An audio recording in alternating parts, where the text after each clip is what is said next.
یہ سچا سفارشی ہے، یہ دنیا کے اندر بھی انسان کے لیے نور ہوگا، یہ آخرت میں بھی یہ انسان کے لیے نور ہوگا۔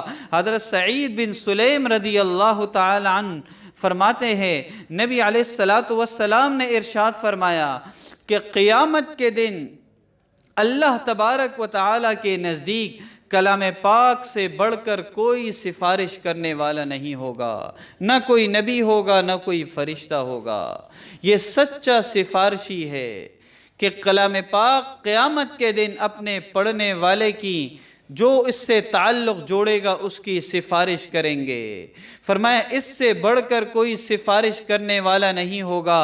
اور ایک روایت کے اندر حضرت جابر رضی اللہ تعالیٰ عنہ سے روایت ہے، فرماتے ہیں نبی علیہ السلام نے ارشاد فرمایا، القرآن شافع مشفع، یہ قرآن سفارش کرنے والا ہے، اور کیسی سفارش؟ مشفع، جس کی سفارش قبول کی گئی ہے۔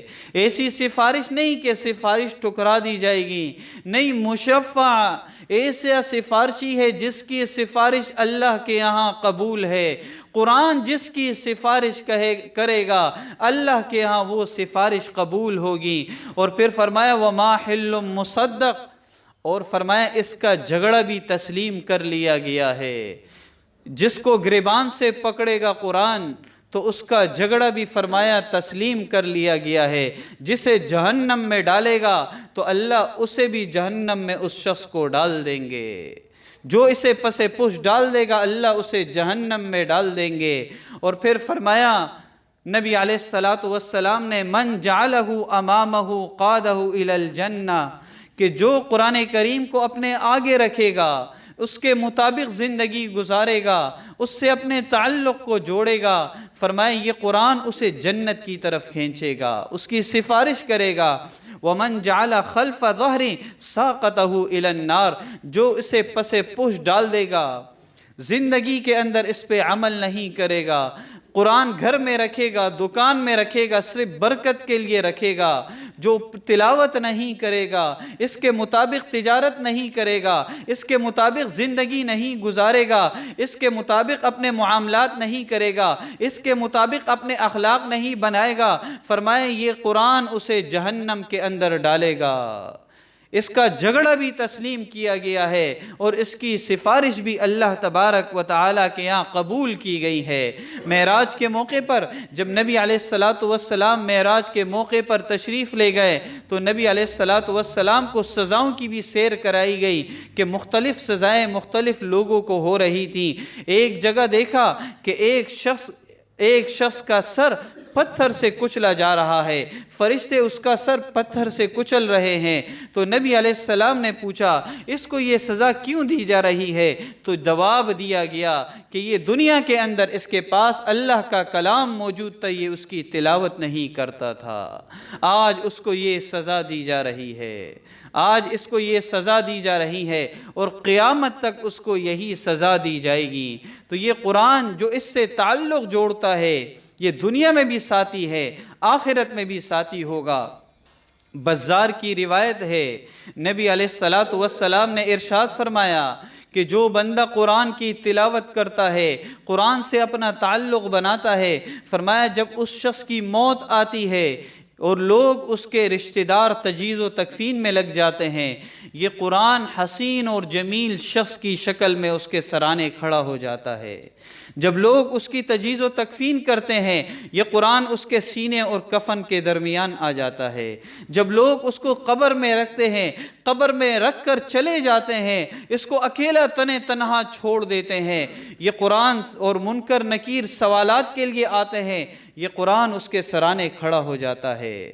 منکر نکیر اسے نکلنے کا کہتے ہیں، یہ قرآن ان سے کہتا ہے کہ تمہیں اللہ نے جس کام پر مامور کیا ہے وہ کام کرو، میں اسے چھوڑنے والا نہیں ہوں۔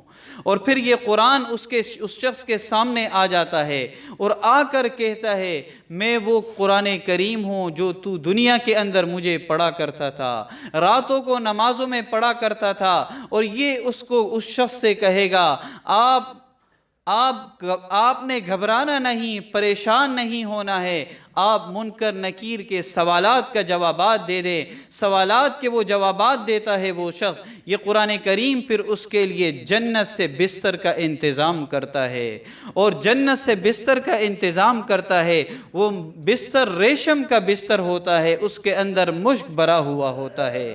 یہ قرآن ایسا سفارشی ہے، یہ قبر میں بھی سفارشی ہے، قیامت کے دن میں انسان کے لیے نور ہوگا، انسان کے لیے سفارشی ہوگا، یہ سچا سفارشی ہے۔ اسی لیے نبی علیہ السلام نے ارشاد فرمایا، تبرک بالقرآن فإنہ کلام اللہ، اس کلام پاک سے برکتیں حاصل کرو، یہ اللہ کا کلام ہے، اس سے برکتیں حاصل کرو، یہ اللہ کا کلام ہے۔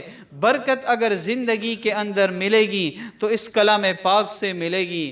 آج ہمارے دل زنگ آلود ہو چکے ہیں، ہم قرآن کی برکتوں سے محروم ہیں، قرآن کی برکتوں سے محروم ہے۔ ایک موقع پر نبی علیہ السلام نے ارشاد فرمایا، دلوں کو بھی زنگ لگ جاتا ہے جس طرح لوہے کو زنگ لگ جاتا ہے۔ تو صحابہ کرام نے عرض کیا، وما جلاؤہا یا رسول اللہ، اس زنگ کو، دل کے زنگ کو صاف کرنے کا کیا طریقہ ہے؟ تو نبی علیہ السلام نے فرمایا، کثرۃ ذکر للموت، موت کو کثرت سے یاد رکھو، اور یہ دل کا زنگ اس سے ختم ہوگا۔ اور دوسرا فرمایا، وتلاوت القرآن الکریم، کہ قرآن کریم کی تلاوت ہوگی، دلوں کا زنگ دور ہوگا۔